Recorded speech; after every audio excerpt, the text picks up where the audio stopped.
It's Erin Anderson with the Erin Anderson Betrayal Trauma Coaching. I am super excited that you have tuned in today. Let's get talking about how to heal from betrayal trauma.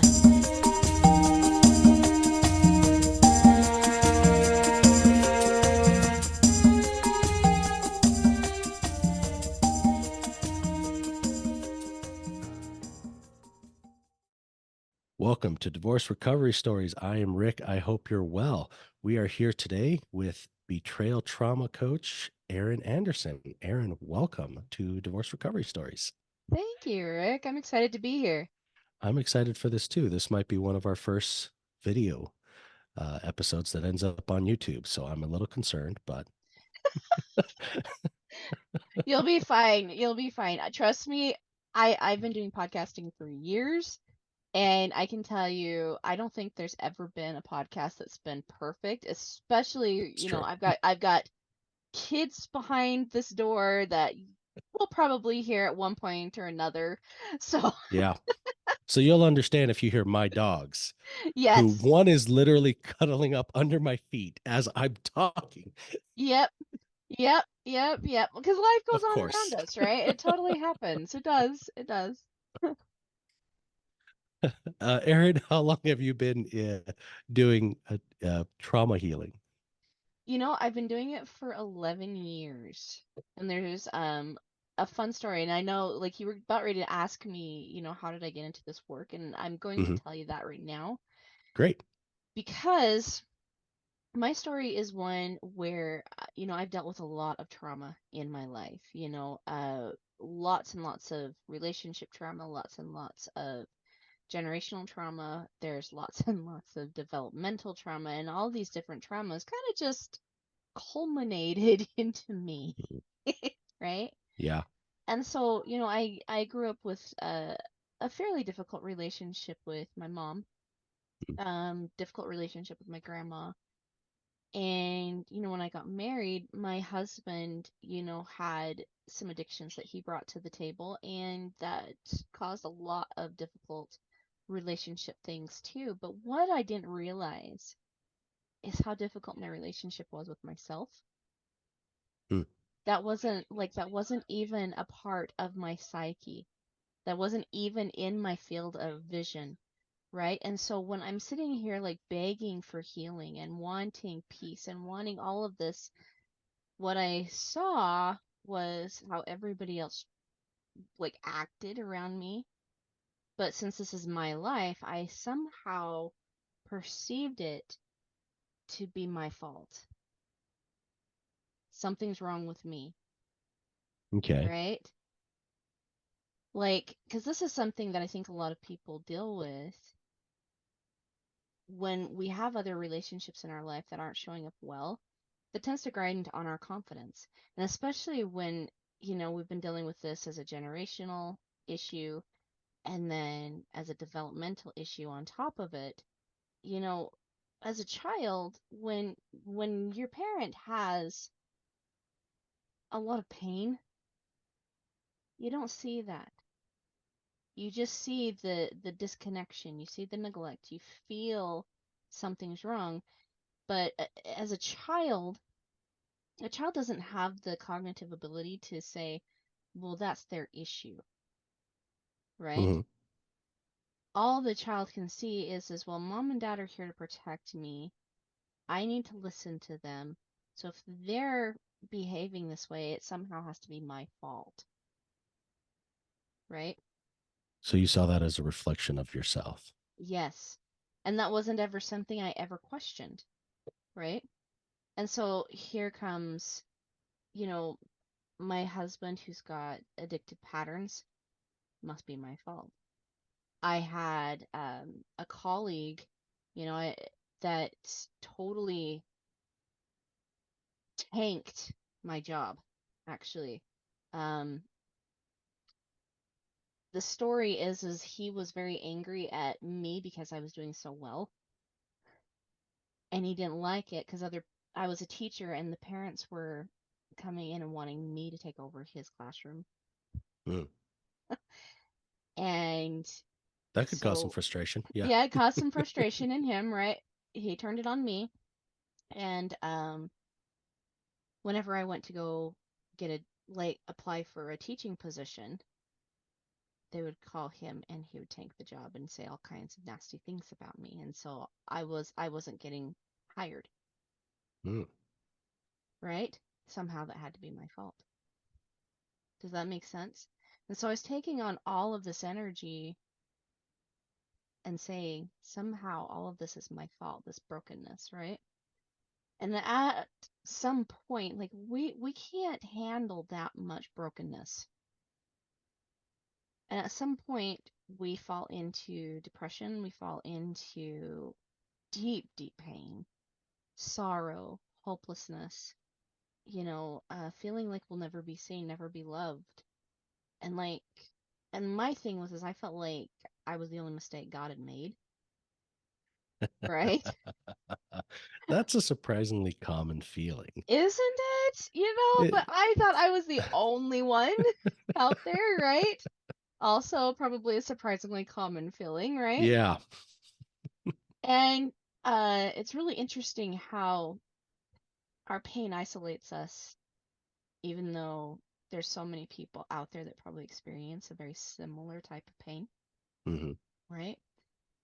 But I finally had it, and I remember like hitting my knees one day, um, probably 13 years ago, 12 and a half years ago, and just screaming at God. Like, what are you doing? Why are you doing this to me?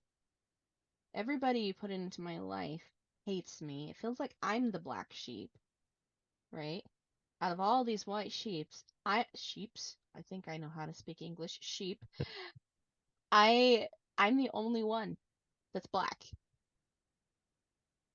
I'm tarnished. I'm the only mistake you made. But yet you threw me to earth and just to get rid of me.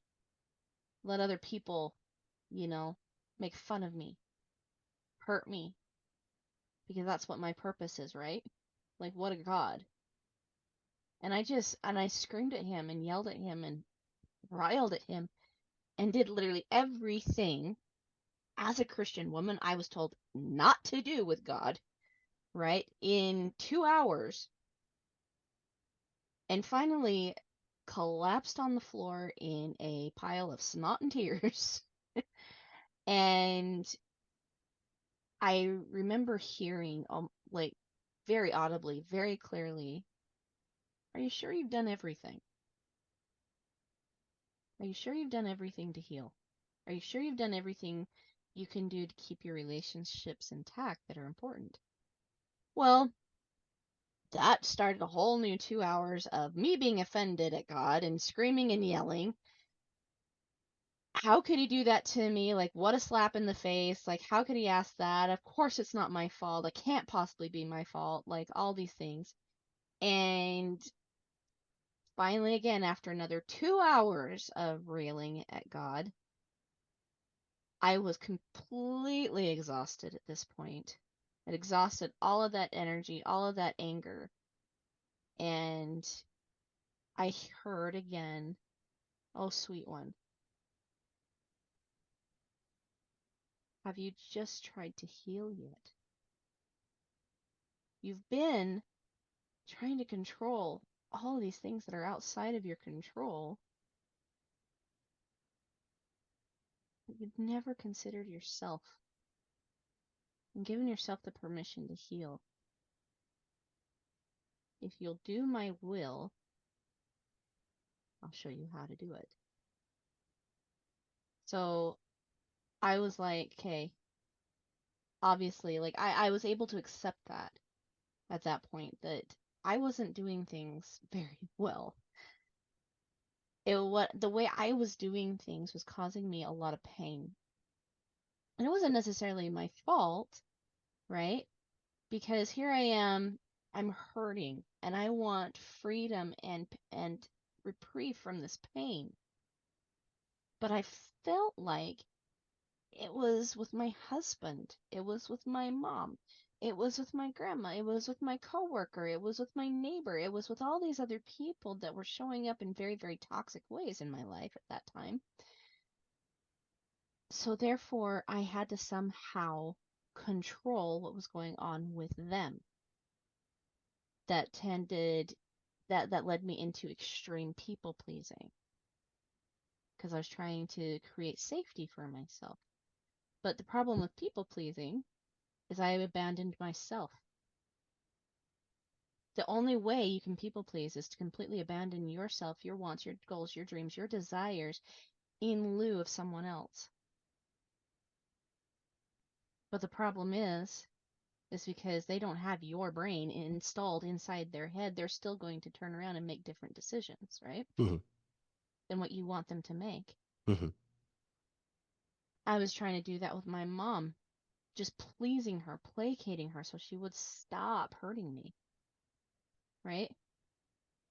And then sometimes I'd turn into the fight, you know? I'd get really angry and I'd start a huge fight with my husband or a huge fight with my mom or my grandma, and I'd stop like talking to him for weeks.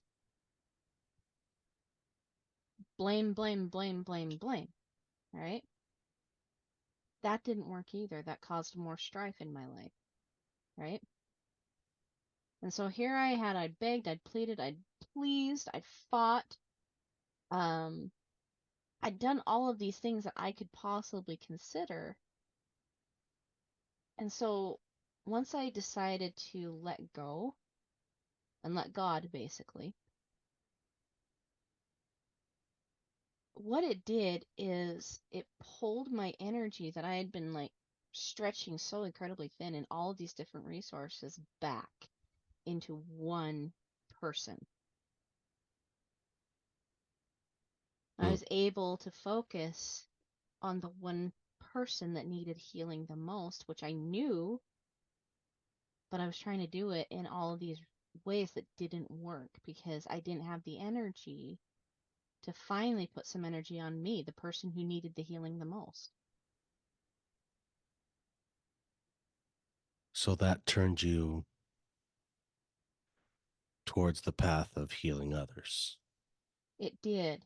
Because what ended up happening is after a year and a half of learning and growing and letting God lead me, literally, and He did. He absolutely did. He's such a huge part of my story, still is to this day.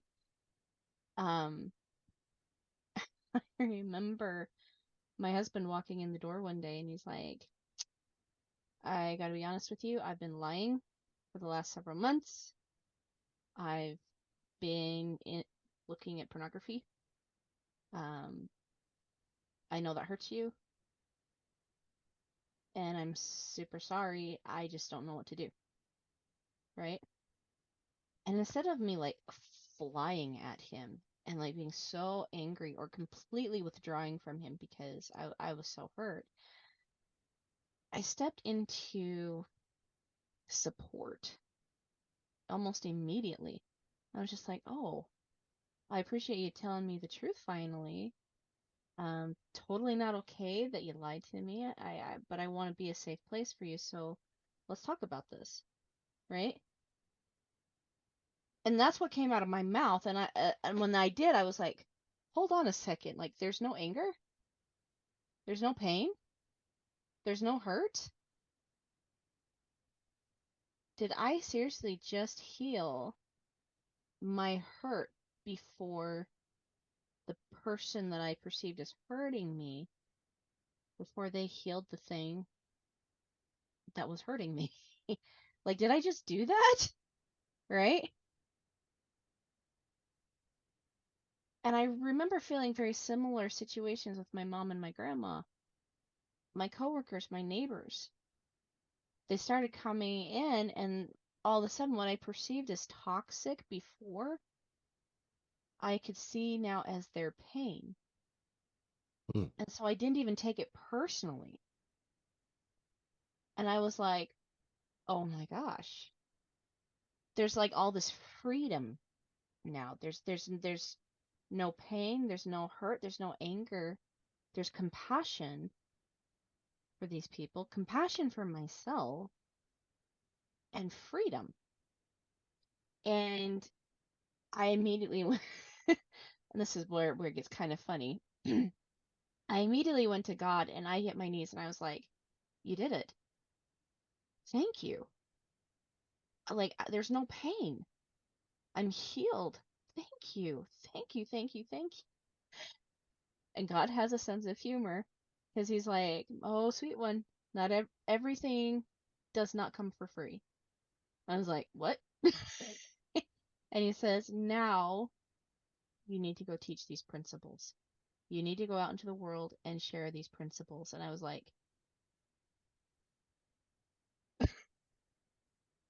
"Me? Are you sure? Are you sure you want me? Are you sure you got the right girl?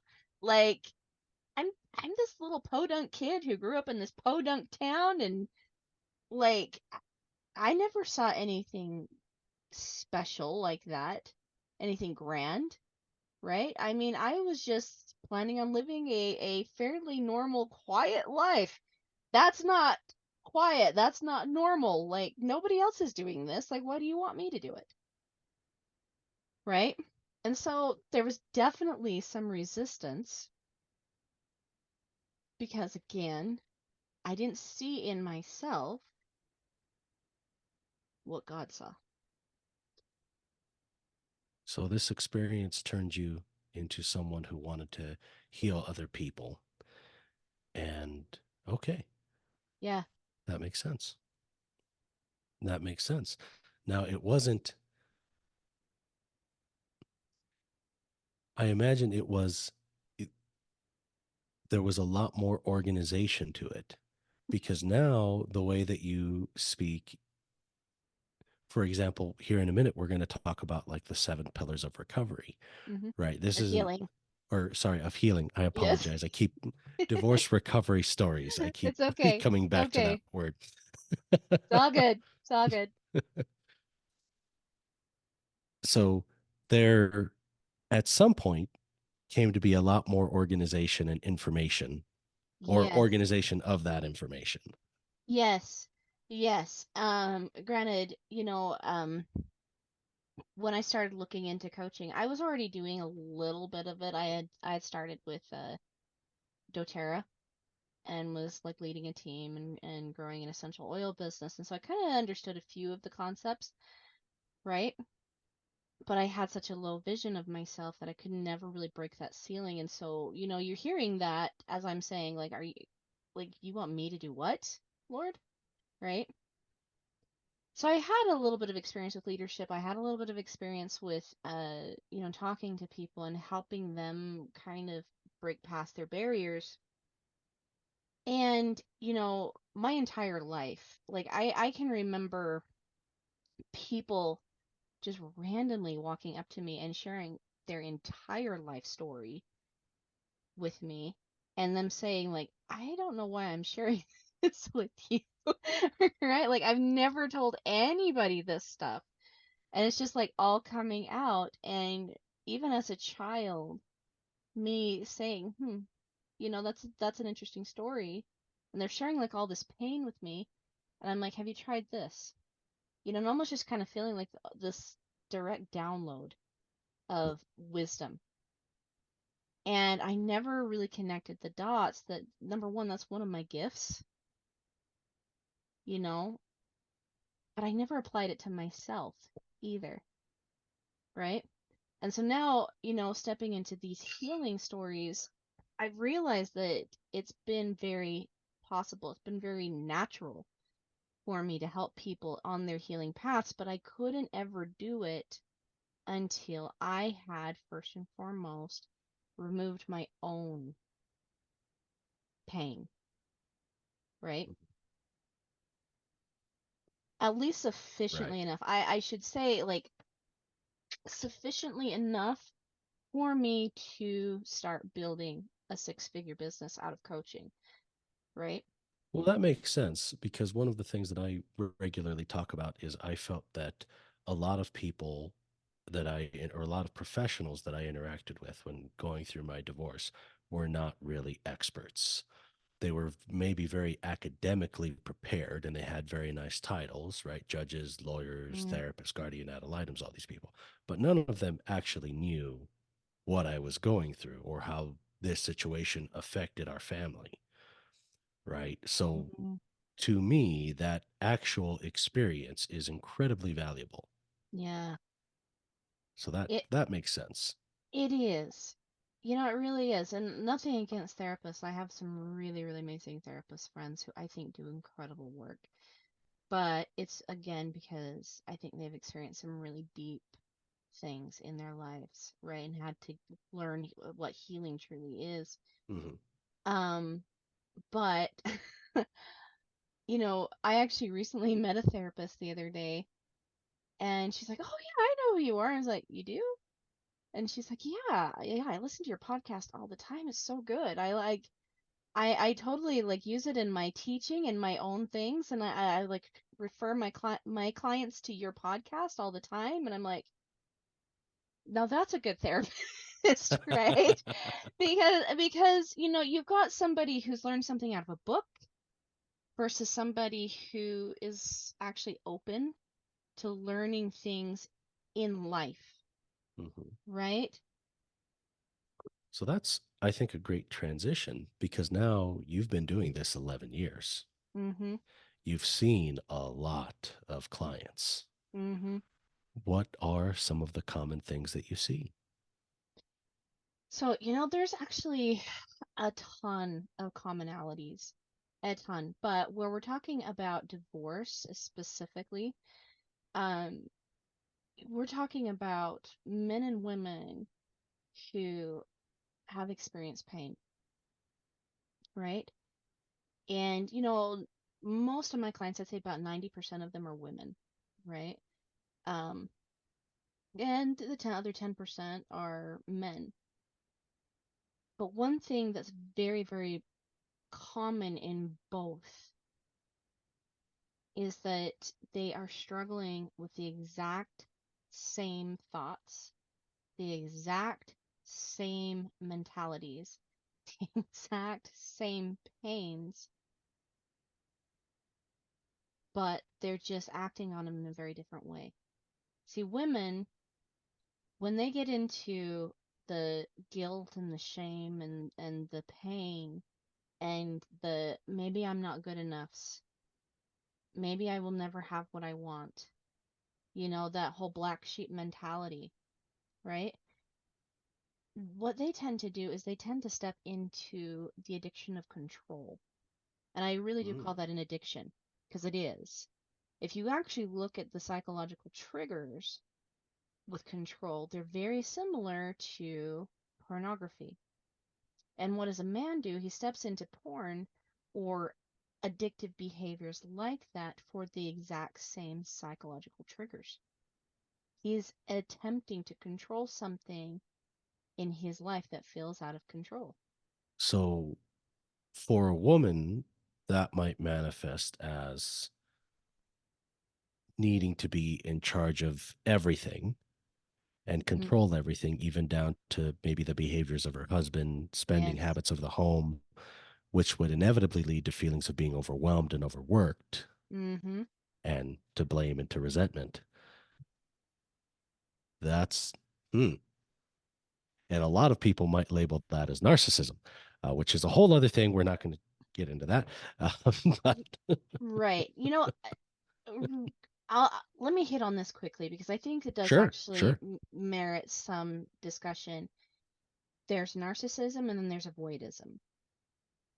Okay. And that a lot of people like take a look at avoidism as narcissism because they have very similar traits.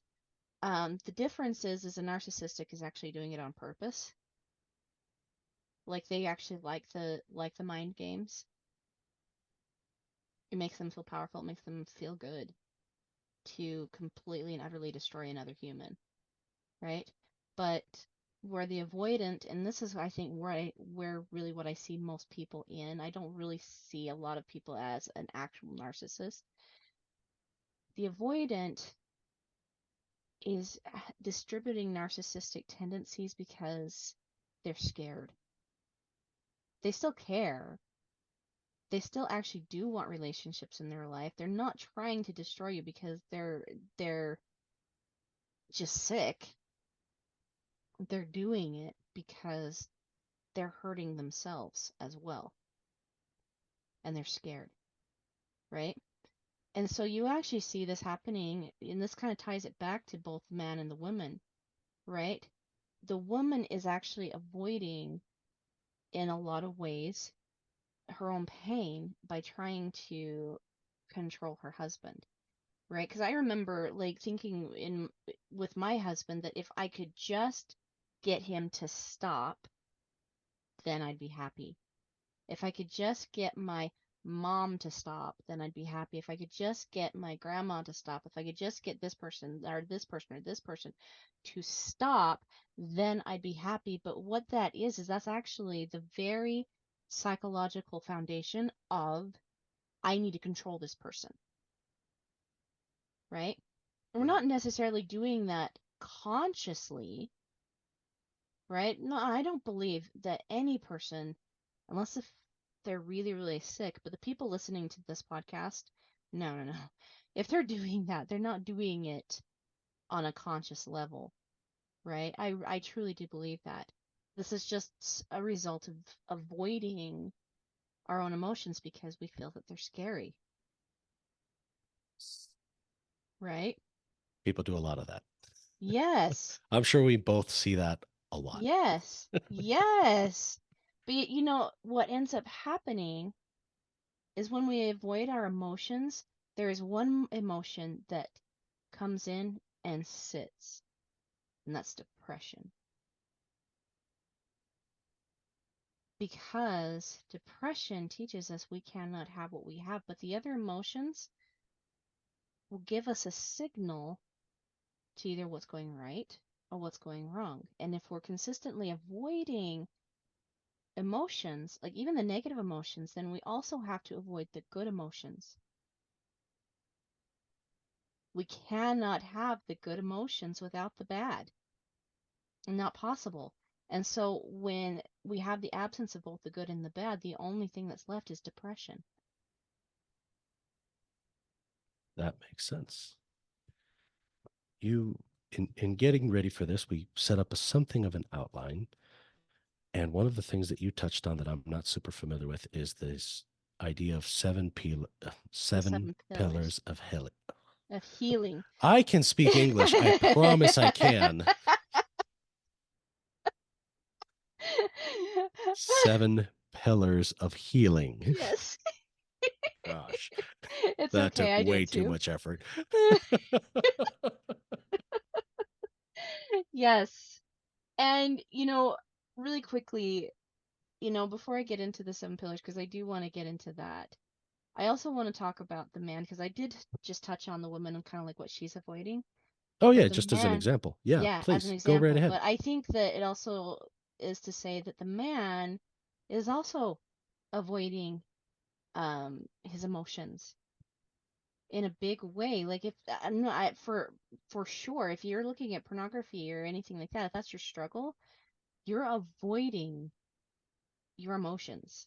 Absolutely. That is something that every single man I've ever seen that comes to me and says, "Hey, yeah, I've struggled with porn, or I am struggling with porn," or when their wife brings them on camera for a bit and he's actually man enough to talk to me, and I do have a few of those, right?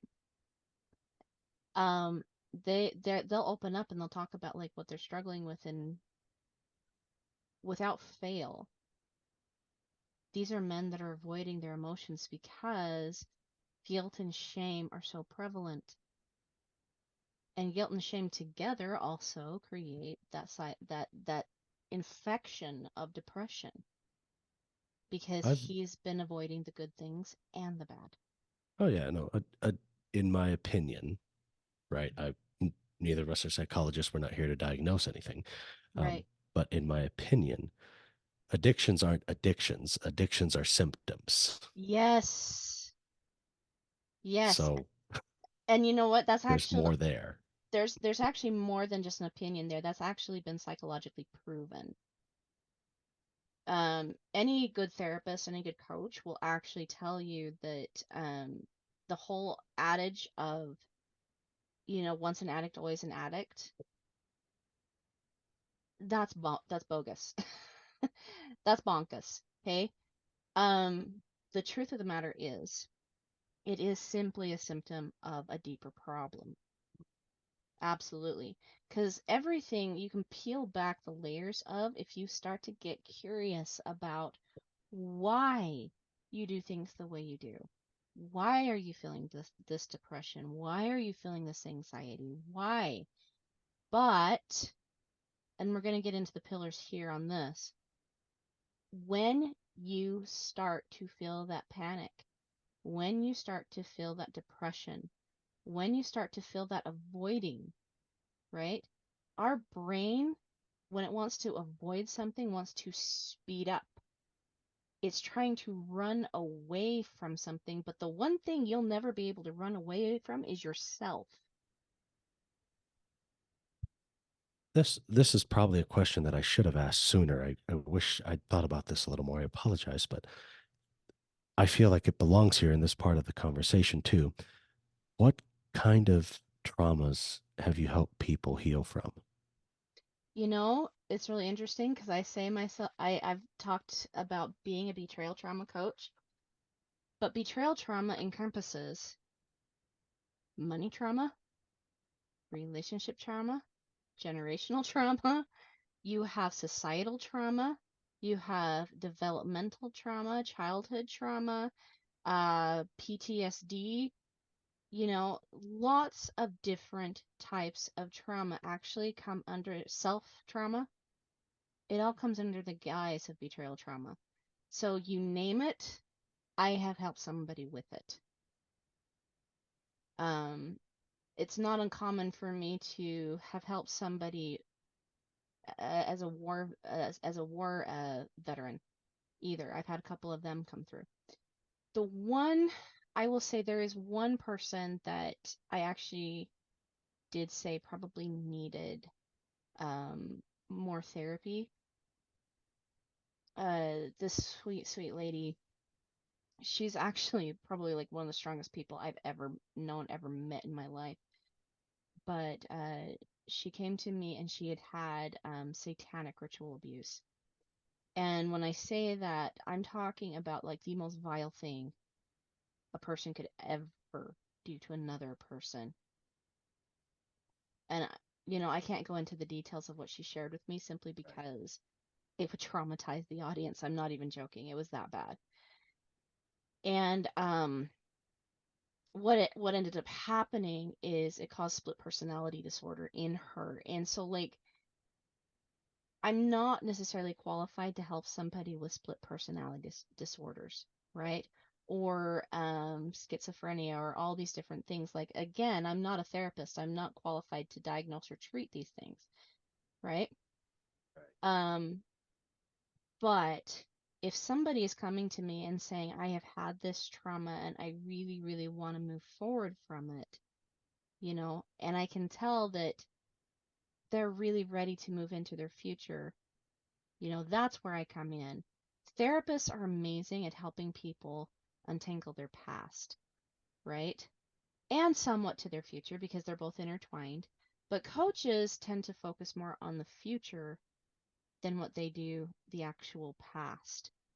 And when there's obvious things that can be diagnosed, those are things I won't touch.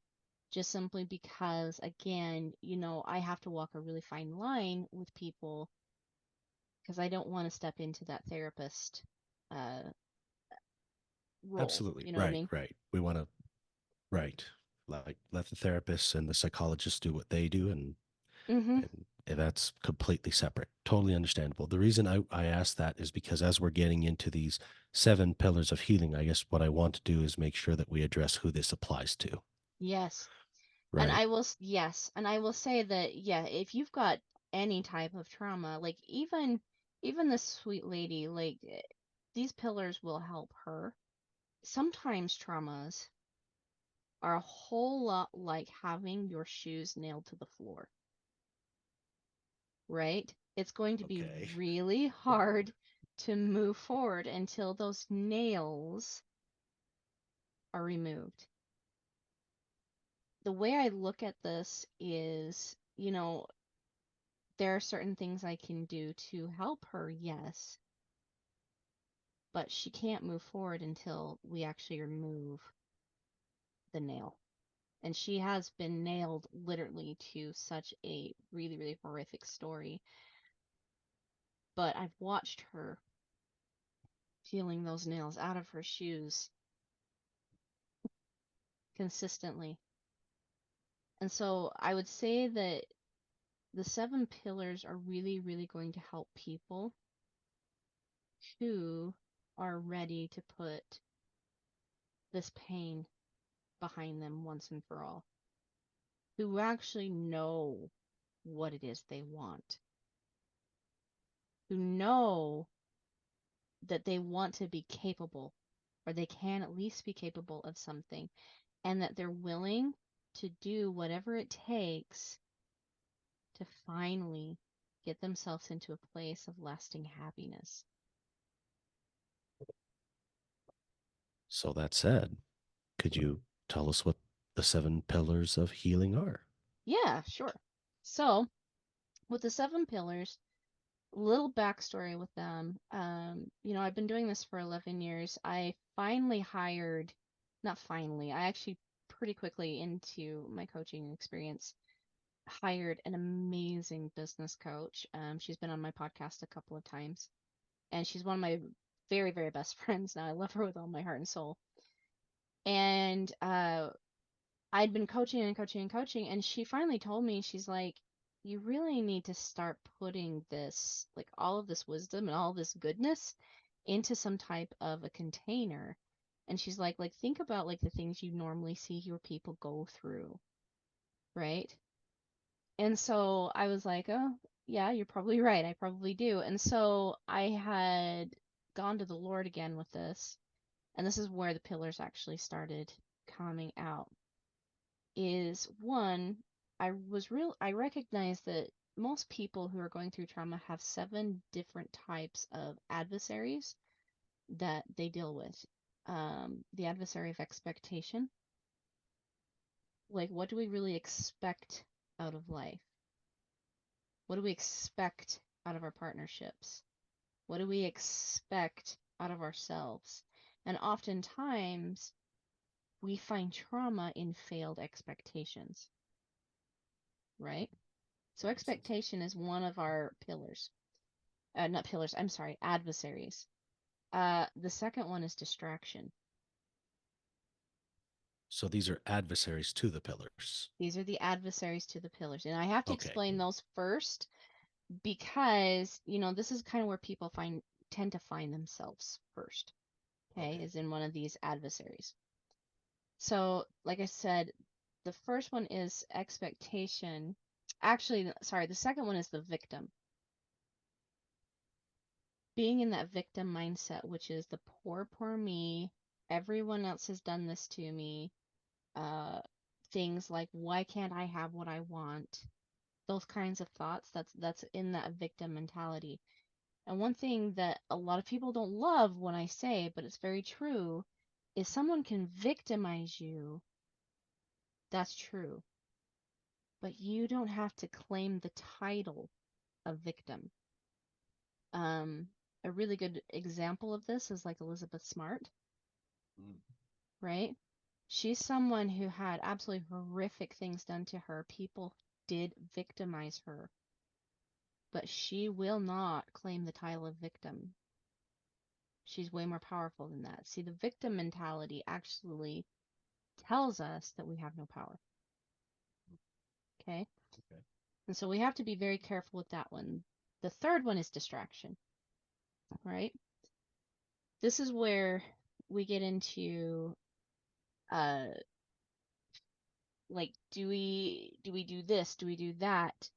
There's all of these things that are better, or we get distracted with like controlling, or we get distracted with uh feeling like we can't have things, or like there's so many thoughts that are in our head that are distracting us and trying to get us to move faster, right? Instead of slowing down. Again, when we're feeling this trauma, our amygdala is going nuts in our brain, triggering the fight, flight, freeze, or fawn response. All of those are avoidant and go faster thoughts, right? Trying to outrun ourselves, trying to outrun our emotions, trying to outrun the situation, right? Because that's what we do when we feel like we're in trauma. We need to run. But our emotions are actually an invitation to slow down. But because we don't, we tend to get distracted and we try to distract ourselves from what we're really feeling, right? And so distraction is the third adversary. The fourth one is overwhelm. We get into doing so many things, distracting ourselves so much, right? Trying to control everything we can possibly control, trying to get the result we want with another person, and all of that becomes very, very overwhelming. I mentioned at the beginning of this podcast that I'm a teacher by trade, right? That's what I went to school for. I got a degree in, right? But this is a really good example of this. Kids in math. Most kids that that I taught, when they came to me and I was like, "Okay, it's time for math," they were like, "Oh," right? Like dying sounds, kids dropping on the floor, like, "No," right? Because it was such an overwhelming idea, just the idea of math, right? Was a four-letter word to them. They were so overwhelmed, right? And we'll get into how we fixed that in the pillar here in just a second, okay? Okay. But we get overwhelmed with trauma. That's an overwhelming thing. The fifth one is blame, right? We can recognize that other people aren't showing up in our lives. It's a whole other thing when we say it's all their fault. Because what that does is it takes out the power of the do. Again, it's very similar to the victim. It's saying that we have no power over the situation, right? When we're blaming, even blaming ourselves, it's not productive. It doesn't get us anywhere, okay? The sixth pillar, adversary, is fear and worry, okay? Because we tend to act out of fear and worry very quickly. But it's not with thought. We're acting on the emotion and not stopping for a second and actually thinking, right?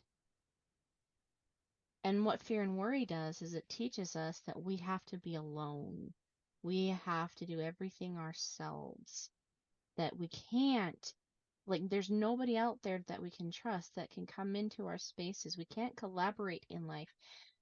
And the problem is life is all about relationships. Every good thing that comes to us in our life comes from some type of relationship. You know, the the things I get to provide for my family comes from the relationship I have with my clients, right? Or the That makes relationship I sense. have with God, or the relationship I have with myself, right? Relationships matter. Even if you're working just a 9 to 5 job, the relationship you have with your boss also determines whether or not you get paid and how well you get paid, believe it or not, That makes right? sense. Yeah. Yeah. So relationships matter. And the seventh one is vengeance. Once Vengeance. vengeance. This is seeking for justice at all costs. This is the Inigo Montoya. For right? Prepare to die. After he kills him, what does he say? He's like, I don't know what to do with my life anymore, right? Well, vengeance and justice aren't the same thing at all. I, I Right. think vengeance will often use justice as a scapegoat Yes. or as justification, as rationale, but they are not the same thing. They're not, but when you when you say I am responsible for this person's justice, Hmm. what does that do? It's not justice. It's not If anything, you've justice. corrupted justice. Yes. And so that's actually vengeance. When you make yourself responsible for another person's justice, that is vengeance. That is exactly what that is. Now, there are things, yes, like our soldiers go out and create justice, right? I get that. Our police officers, bless their hearts, are there to protect justice, right? Yes, justice is somewhat in our hands, but when we take it into our hands and make justice ours, it is corrupting. And we tend to chase an idea that has no bottom. Okay, so that's our adversaries. We still Those are the need the pillars. adversaries. Yes. So let's get into the pillars, okay? And then we'll talk about like how to actually cross over into from the adversaries into the pillars. So the pillar number one is intention. It's the opposite of expectation, okay? Intention keeps the power of the do with ourselves, okay? We can sit there and say, I want a husband who cherishes me. I want a husband who has ambition. I want a husband who has a deep, abiding, and loving connection with God or his highest form of love, right? I want that out of a person, out of a man, out of a partner, okay? But we can't expect it. What we can do is we can look for someone who those things come naturally to. Now, if we're already married to someone and we're flipping from expectation to intention, and these are not things that are natural to a spouse, right? Or a partner. Then what we do instead is we get to set non-negotiables with them. And these are things, yes, these are things that I've done with my husband, right? And we've talked about like how we kind of had a rocky few years there. And it is, he has to have a relationship with God. That's a non-negotiable for me. Because when we have a relationship with God or our highest form of love, we tend to find the highest versions of ourselves and love that person fiercely. I want him to love himself fiercely because through that self love comes devotion to others, right? And that easily steps into cherishing me. That easily steps into cherishing his kids, which he does. He's a fantastic father, right? I want him to pursue his goals and his dreams without fail. One of the anchors I've seen in men who struggle with addiction, they always deny themselves what they want because they believe they have to give that up once they become a father or husband. And that's not true, right? It's not true. No, we want you to go out and actually pursue your goals and your dreams. We like a guy who has vision, who has purpose, who has drive, because that makes us feel safe, right? And the last one is no porn. And if he follows those three, porn's not a problem. Okay. So the adversary of expectation, I want XYZ, Mm-hmm. right? I want somebody who provides well. I want somebody who cherishes me. The pillar or the opposite of that, right? Which we're labeling our opposites as our Int- adversaries and our pillars. mm-hmm. And so the opposite of that is to have an intention, which means setting a boundary around what you want and what you will accept. Am I And understanding that right? yes, and what you will do. Because the intentions are the pillars are all about what you can do and what you will do, right? Bringing the power of the do back with you. The adversaries say you have no power. You can't do anything, and that's not true, right? So, yeah, you're absolutely right. But the thing is when I give these non-negotiables to my husband, right? Then I can discuss with him what happens if those are broken, right? That's a whole other conversation. It's a whole other conversation. It totally is. I told you I could talk about this Yeah. stuff for Yeah. hours. That's I could. mm, But I will also say this about the intentions. I cannot give non-negotiables to my husband that I am not willing myself to first and foremost live. right. Okay? Right. And that's really the honest empowerment of intent is because it teaches us what we ourselves are actually willing to do. And if Okay. we are not willing to do those things ourselves, we cannot set that as a non-negotiable for I, anyone else.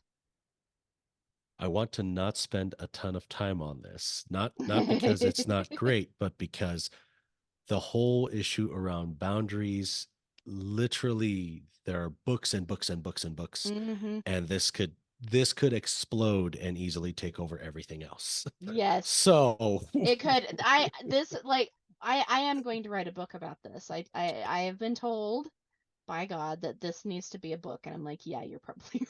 It really does. Because I could talk for a while about this. But, moving forward onto the second pillar, that is called the bounce back, okay?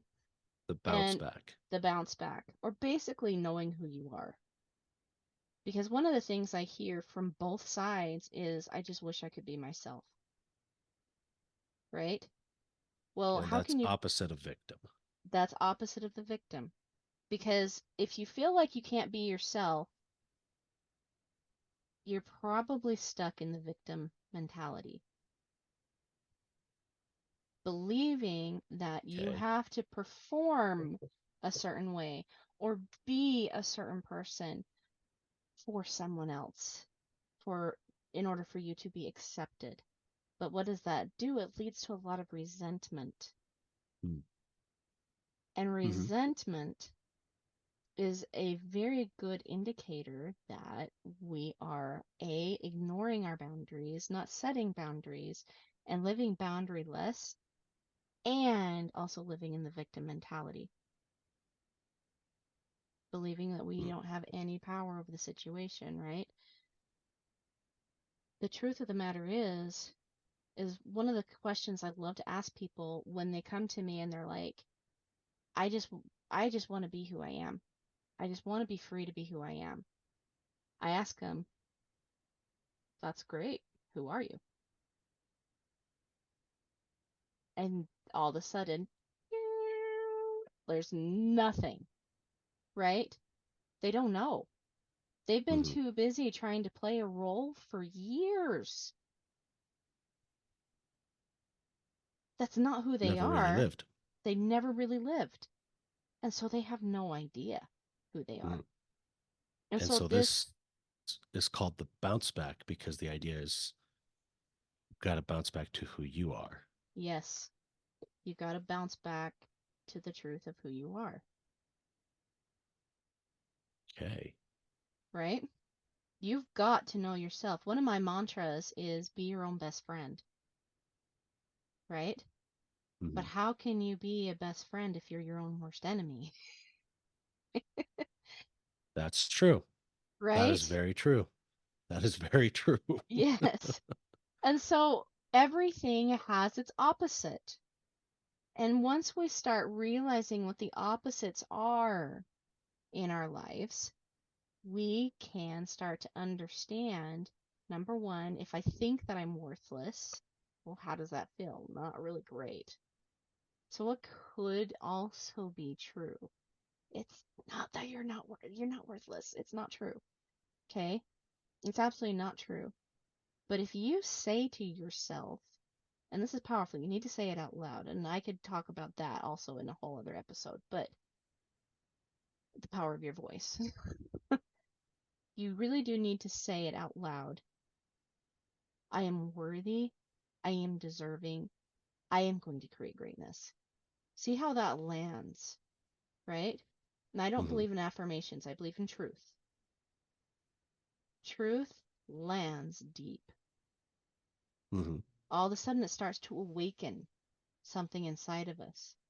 It starts to stir, and it might feel uncomfortable at the very beginning, but the more you say it and the more you anchor into that, all of a sudden you'll start to see all of the reasons why you are,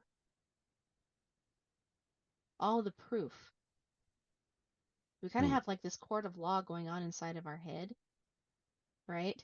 Where we've got these adversaries trying to prove to us certain things that we're not good enough, we're not worthy, and they line up all of our mistakes and all of the ways people show up before us, and we say, I'm not good enough, right? But we don't ever give a moment for our angels to speak. And the angels will speak truth. They don't feel gut wrenching, they don't hurt. What they say feels like light, it feels like hope, it feels like purpose, it feels like a push forward, it feels like clarity. And these are all indicators that that's true. So You know, that's the bounce back. that's the bounce back. Then we have distraction. And the opposite of distraction is the brain on board. Onboarding your brain with what is true, right? We have to sit in truth. We have to sit in truth about ourselves, okay? We sit there and we claim that truth is that we are pieces of crap. But if you believe in God or even love, then you are calling God or love a liar. You Because you're are labeling yourself as less than. less than a miracle. If you think about God's creations, right? He created the heavens and the earth. He created uh, animals, plant life, you know, light and dark, seas and land, all of these different things. But the culmination was first man and then woman. Very significant. There's a lot of significance in that. Also, I could go into that one and create a whole other podcast for that. But let me just say this. He saved the best for last. He made us the creators of this earth. We get in and tell chickens what to do. Trust me, I own chickens. They love, like, I get to tell them where to go and how to get there, and like they love it and they're happy little chickens, right? I get to till my yard and create something there. I get to help plants grow. I help get life to grow. I get to create what I want in my home. What other living thing on this planet has that power? Hmm. Yep. It does nothing. We are the only ones. So therefore, we must have some type of greatness inside of us for a reason. If we are not sitting in truth, we will not know our missions and our purposes. We won't be able to get our brains on board with the truth. We And have so to sit that in leads to truth. distraction. That leads to distraction, all of the things that aren't true. We get so wrapped up into it. And I can't tell you, like, I see this across the board. When I literally hit somebody in the face with truth, and they've been believing this lie for such a long time, it's so hard for them to accept first because they don't understand humility. Hmm. We think that being humble, because we want to be humble, is to literally think we are worse than the dust of the earth. Ah, yeah, I think that's a very poor formulation of humble. It That's is. It's not true, right? But to have the worst opinion of ourselves, to slap away every single compliment, that's what society has taught us that humility is, but it's not actual humility. Actual humility is accepting all truth. That is actual humility because actual humility and truth will create you to do great things. But if you believe the worst possible thing about yourself, you cannot behave above your self belief. It's not possible. You set a ceiling for yourself. This is why curiosity and that brain onboarding is so incredibly important, is because it causes you to challenge the ceiling that you've put on yourself to find truth. okay.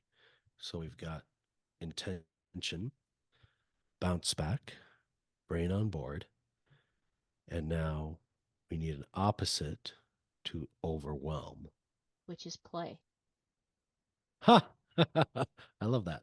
right? Consider like going back to those cute little second graders when they came into my classroom and they're like, math, right? And this is something I tell because most adults I talk to still have that math kind of a mentality, right? But the truth of the matter is once we started playing with it and I started having fun with math and started showing the kids how fun math can be, all of the sudden it wasn't so scary. It wasn't so overwhelming anymore. The things that we view as fun are not overwhelming. They're It's exciting. hard to have play with things that overwhelm you, though, because very often if it overwhelms you, it's there maybe is some fear, there's some anxiety, and Yes. so And the that's, idea of playing with it. Mitzi, you're talking about the previous adversary there, which is distraction, which is why we need to get Okay. into the brain on board, right? We need Okay. to be able to challenge our thought processes before we can actually get into play. You're right. Things get scary, things get overwhelming, right? So, how do we play with those things? Well, we've got to learn to start asking ourselves some really great questions, Hmm. right? Okay. That makes sense. And so once it's less scary, then you have to find ways to have fun with it, Yes. So, one of the depending on what things, it is. I yes. imagine. Yeah.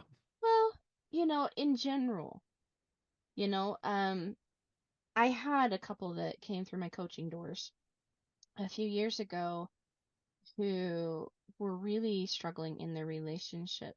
She was feeling abandoned by him, and he did have a porn addiction, right? And they knew that, both of them knew that if this was going to continue, they would likely end up in a divorce. Okay. So, one of the things I had them do, we kind of went through the first three pillars and then we instituted play. And they said that that was actually the most powerful thing. Because what do, experts say in marital advice? Play together, right? Okay. So it wasn't um, play with being abandoned or play with your addiction. It's play together, create new. Yes, getting Okay. into the creation cycles, right? Because we're playing with life. It's not the addiction cycles, it's not the abandonment, it's life that Mm, feels overwhelming, right? hmm. Life in general. And so once life starts to become fun, all of a sudden life doesn't feel so overwhelming, and then we can actually deal with the addiction cycles and the abandonment issues. Mm. Does that make sense? Okay. Okay. So when we're saying, okay, I think I'm understanding now. Yes. So it's That not makes a playing. little more sense. Yes. I'm glad you're asking these questions for clarification. It's good. It's good to ask them, right? But that was the actual piece that started bringing them together, started knitting them to each other and to themselves, right? Because what we were talking about is really deep rifts within ourselves when we're talking between the adversaries and the pillars, right? When we Hmm. move deeper into the pillars, just on a personal level, like let's not even bring everybody else into the subject. We tend to find healing in our relationships as well when we Okay. heal the rift we have with ourselves. And That so makes sense. play is so incredibly important. And when people are overwhelmed, they're not playing. Hmm. They're Absolutely. not. Absolutely. They're walking away at that point. Yeah, right? Almost out of necessity because the other Right. option is break down. Yes. Yes. So that makes sense. Okay. Okay. So play. Uh, what's our next one? Now, opposite to blame. Ownership. Now Ooh, this can okay. be, yes, this one That's can where all be the a business little, coaches chime in. yeah, yes. And this can also be somewhat triggering to people, right? Because we recognize that we don't want to abandon ourselves, but when we are sitting there saying it's everybody else's fault, that's exactly what we do is we abandon ourselves. Because again, if you remember, we are taking away the power of do. We are in essence saying we are weak. We are not capable. We are not good enough. That is what ends up happening when we are in the blame cycle. And in such, as a result, we end up abandoning ourselves completely. Hmm. And that turns into fawning or extreme people pleasing or trying to control another person and their actions and their thoughts and their desires. However, ownership looks like this. You know, I took a look, a quick story, I should say. Last summer, my husband and I had had a bit of a fight. Okay. And I don't even remember what the fight was about, but I was so incredibly angry at him. And I remember him saying, and over and over, every time we'd get into a fight, he'd say, "You think you're better than me, don't you?" No, of course I don't. I just want better for us, right? Well, he had just said that again to me, and I just spun on my heel and I just walked away. And I mean, I really went walking. I was like 4 miles from my house, you know, and I was sitting there ruminating on the situation and like stomping and thinking to myself like, "Oh, what a jerk." Like but I remember thinking to myself, "He always, but I never. He always does this, but I never do that. I'm such a good wife. He's such a crappy husband. He always, Oh, I never. He always, I never." And then all of a sudden I was like, "Oh, crap. He's right." Right? And I remember thinking that to myself like, "Crap, I do think I'm better than him, right? And I immediately spun on my heel right then, and I walked the 4 miles back home. And I looked at him and I said, "You're right. I do. I'm so sorry." Even though he had things that he could have taken ownership for first, even though he had brought his own peace to that argument, his own peace to my pain, even though. Well, that's part of a relationship, right? Is you're not really there to punish and criticize the other person into who your ideal would be. Ideally, you're partnering and you're making yourselves incrementally better, Mm-hmm. right? And as you do that, you become better partners. Yeah, So that's exactly. that's what should happen. That is exactly what should happen. And here's the deal, right? Regardless of how he responds, it's keeping me in integrity with myself. Hmm. It's keeping me in alignment with myself. I did not abandon myself in that moment Hmm. because I had set a standard for myself to be kind and respectful and to be a seeker of truth at all costs. Right. It is not demeaning to you to better Mm-mm. yourself. Exactly. And It you is know not. what? You know what? Since that time, I've been very aware of my thoughts around my husband, Mm. you know? Now, there can be a danger here when we tend to think only good things about them and feel like we have to protect them. Hmm. There's stuff behind that. Again, we can get into a whole other podcast on that one, Hmm. right? You have to be careful. But when it comes to ownership, it is simply owning one thing that you can work on and do better on. It's not taking control over what he did or what she did, Hmm. right? It is legitimately simply taking control back with yourself. Hmm. That's what That makes ownership sense. does, Okay. So next we have opposite of fear and worry. which is called the lean to. Okay? Lean to, The lean to. So if you not the think about, tent, I imagine. not the tent, not the tent, but if you think about leaning into something, right? This is where I talk about leaning into God or leaning towards God, leaning towards truth and trust, right? Because when we get into fear and worry, we're basically saying, I can't trust anything, Hmm. right? This is again this opportunity to slow down and sit there and say, what can I trust, right? For me, in that moment where I was screaming at God, I actually hadn't abandoned all trust in him yet. I was trusting him not to hit me with a bolt of lightning for swearing at him, right? I was trusting him, like totally subconsciously, but I was trusting him to come in with love. And I can tell you that's the most loved I've ever felt in my life Hmm. after that moment of me just completely releasing everything to him, yelling, screaming, blaming him, all of it, swearing at him, like did everything you're told not to do in a relationship with God, or in a communication with God, I should say. Hmm. I did it all.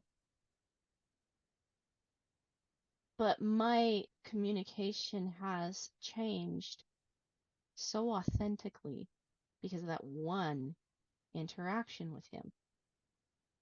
I realized from that one thing, even though I showed up as my worst self, he didn't judge me. It wasn't about him.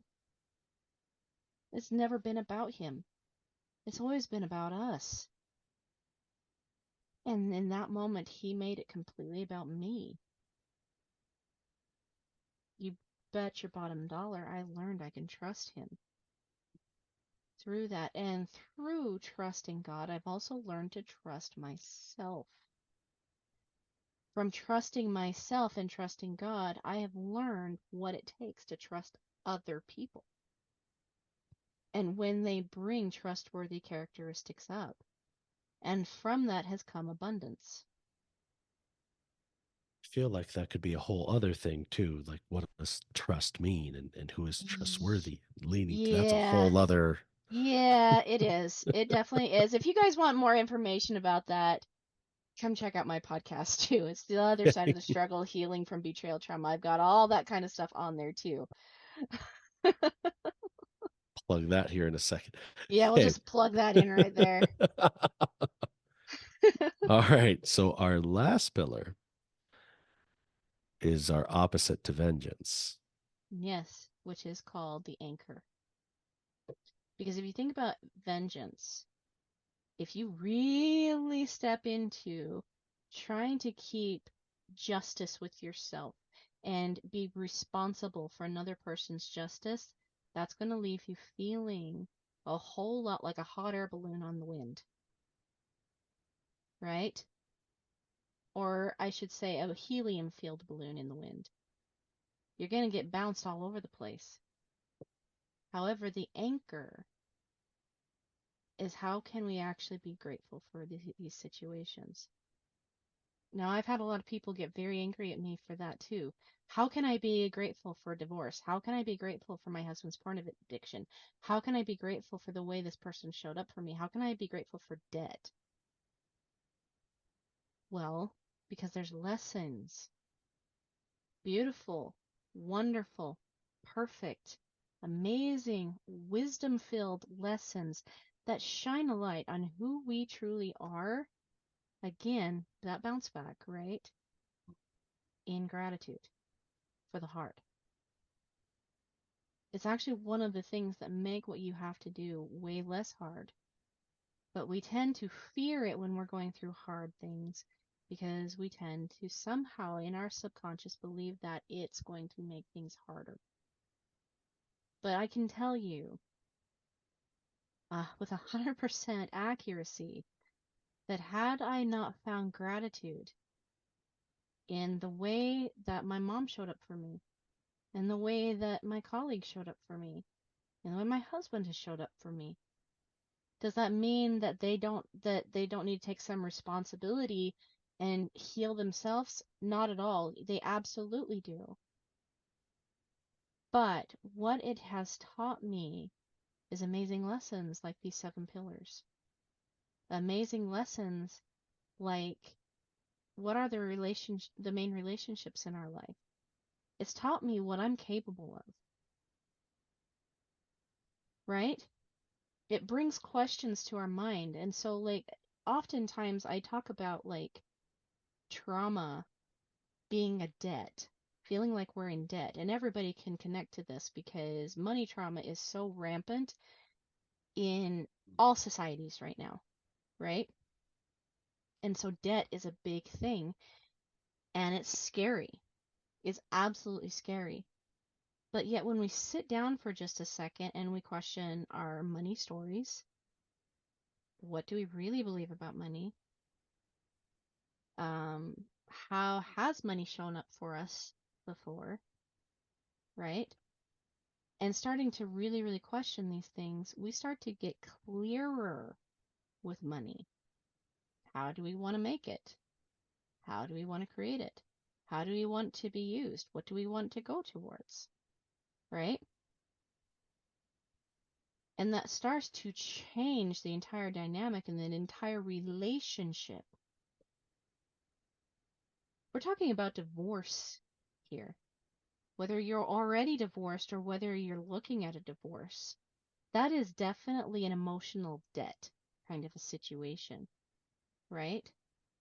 And when we pull things back for just a minute and we're not looking at everything with that fear and that worry and that I need justice and what is wrong with them and I need to control and like trying to reach into all of the wrong things, we're trying to put our resources, our time, our energy our talents. These are all resources that we overspend on when we're putting them in all of the wrong places. It's like gambling, but we're not getting the return on our interests. That makes a lot of sense. And if you go into relationships or any interactions with people and poorly informed and poorly skilled, you really are gambling. Mm-hmm. You really And are. it's high stakes. You really, really are. So, But sorry, when you, go ahead. it's okay. I was just going to say, but once you actually start getting into the gratitude, gratitude grows your resources without fail. It always does. And so gratitude will also open you up to wisdom. See, the only way you can ever grow a relationship is when you grow yourself. And Oh, yeah. I can tell you with 100% truth again, that when I grew myself, my relationship with my mom changed. I have the best Hmm. relationship ever with my mom now. We are completely safe people with each other now. She can come to me and she can talk to me about her fears and her worries without being judged. I can give her ways to think about it in a different way. And she's completely open to that now. You know, she's completely in my kids' life. I'm a mom of 6 kids, right? We can do a whole other podcast on that one too, I know. But, you know, she's one of my best friends now. That's a whole, like, I didn't even know that that was possible.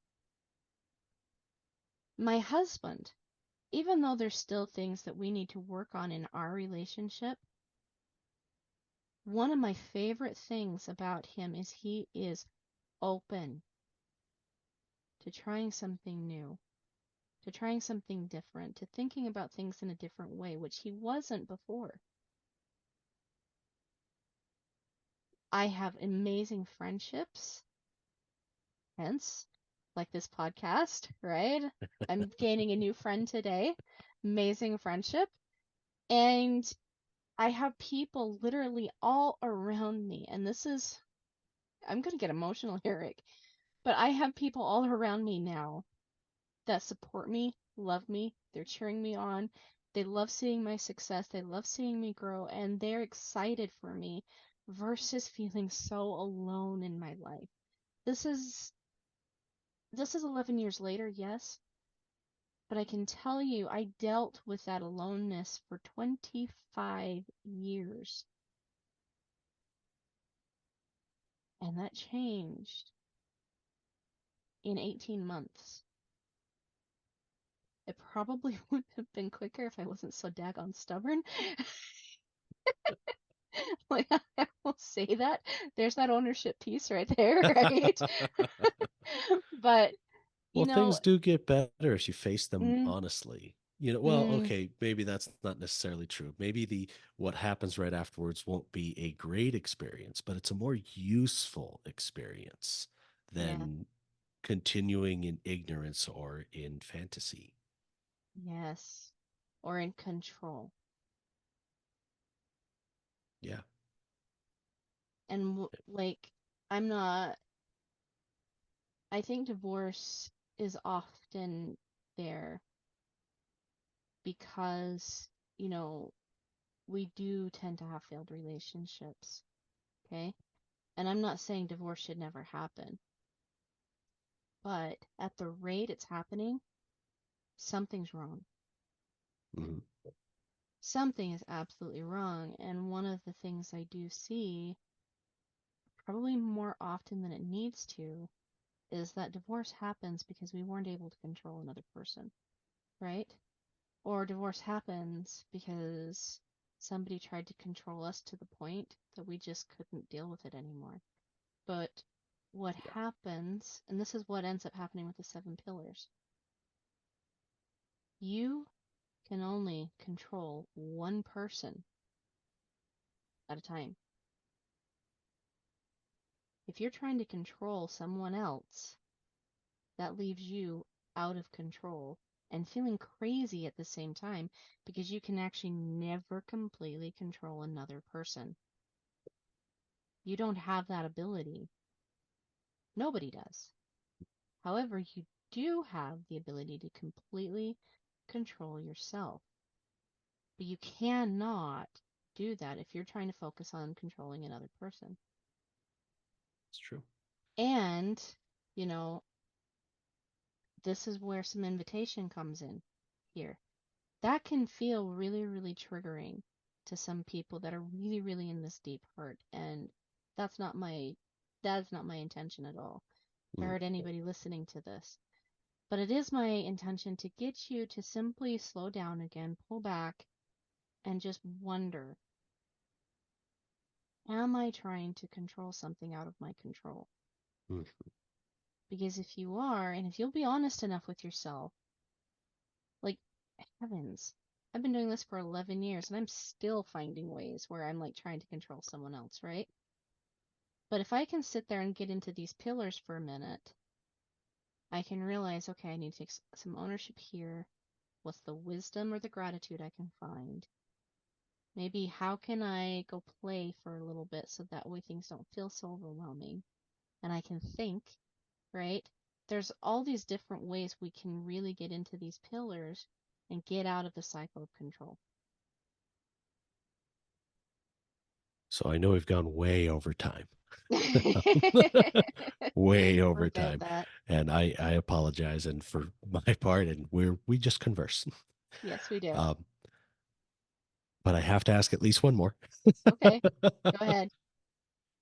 For somebody who is divorced or divorcing and they're going through that pain that they need now to start healing from, Mm-hmm. what would be the first thing that just tell them to do? In a relationship with yourself. A relationship with yourself to the point where you don't abandon yourself in your emotions. Your own emotions aren't scary, so you don't dismiss them. Remember that it takes 90 seconds for the chemical of an emotion to burn out of our brain. Like we're not retriggering it. So if we sit with our emotions just simply for 90 seconds, and that can feel very overwhelming, I get it, right? But if you sit with the emotions for 90 seconds, then you're not going to be thinking in emotion. You're not going to be retriggering it. And it's the emotion sometimes that if we try to act out of can kind of cloud our judgment, can kind of cloud our vision. But if we learn from it and ask ourselves, what is this emotion trying to tell me? It can help us grow in beautiful, beautiful ways. Emotions are a universal language. Somebody in China can totally understand fear, exhaustion, worry, excitement, joy, the same way we can. And we can recognize it from completely opposite ends of the globe. They're universal languages. And so once we start to understand, accept, and love ourselves for being emotional, we will find someone who also loves, understands, and accepts us for being human. Well said. Thank you very much. Again, we've been talking with Coach Erin Anderson, betrayal and trauma coach. Uh, Sorry, you said the best way to reach you was the Better Than Betrayal, your Facebook page, right? Better Than Betrayal. Yes, I And you have do a podcast as well. I do have a podcast. It's The Other Side of the Struggle, Healing from Betrayal Trauma. Definitely go check it out. I've got lots and lots of episodes on there, that kind of dive deeper into some of these things that we were chatting about earlier. But like I said, I do have, like I said, the Facebook page. I also have a group, The Other Side of the Struggle, Healing from Betrayal Trauma. That is for women. I have Immune and Unashamed. That is for married couples. So I definitely, if you guys are listening to this as a married couple or even as a divorced couple, wherever you're at, definitely go hang out on that group. That's for men, that's for women. And then if you're interested in trauma coaching too, I also have the Trauma Informed Coach on Facebook as well. Trauma Informed Coach on Facebook. So there's multiple ways to get a hold of Coach Erin if you'd like some guidance working through your trauma. Thank you so much for being with us today, Erin. Thank you, Rick. It was such a pleasure.